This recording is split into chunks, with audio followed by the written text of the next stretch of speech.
It took 18 days to end 30 years of Hosni Mubarak's rule.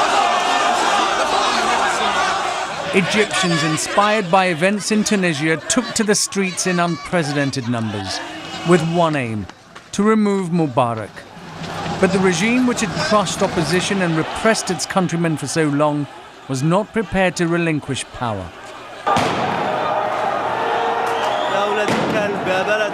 Mubarak unleashed his dreaded security forces. Fierce clashes between demonstrators and police followed. The army was deployed and a nationwide curfew declared. But the troops were welcomed and the curfew disobeyed. 3 days into the crisis, and Mubarak made his first public move. He sacked his cabinet, and in his first TV address, he told demonstrators he understood their grievances, but remained in power. The next day, Mubarak appointed his first vice president. Omar Suleiman is a former military man acceptable to the army and the West.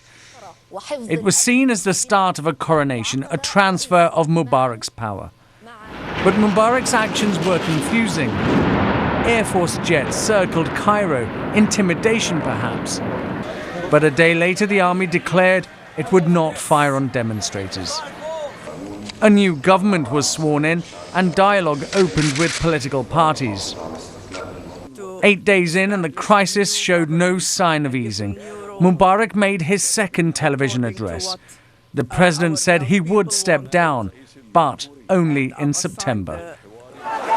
The next 48 hours saw brutal clashes between pro- and anti-Mubarak groups.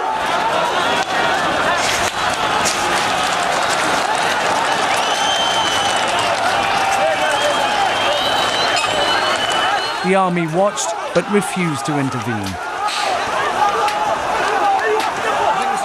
February the 4th was dubbed the day of departure. The army had taken control of Tahrir Square and the crowds had returned. On February the 10th, the world was told to expect a significant statement from Mubarak. From Washington to London and across Egypt and the Arab world, this was interpreted as the end of Mubarak. The 82-year-old again addressed his countrymen. Continuing to protect the Constitution and the welfare of the people until the transition. And again their hopes were dashed.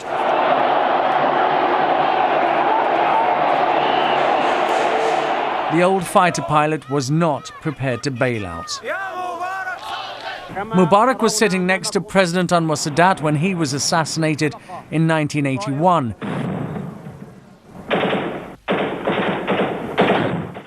Straddling the Arab and Western worlds, Mubarak made friends and enemies in both. He's credited by his allies with ruling Egypt through some of its most turbulent times, bringing stability to a volatile region. Mubarak has survived 6 assassination attempts, but where the sniper's bullet failed, the will of the masses has triumphed. This is the end of Mubarak, one of the country's longest-serving leaders, and the beginning of a new era for Egypt. Ashish Joshi, Sky News.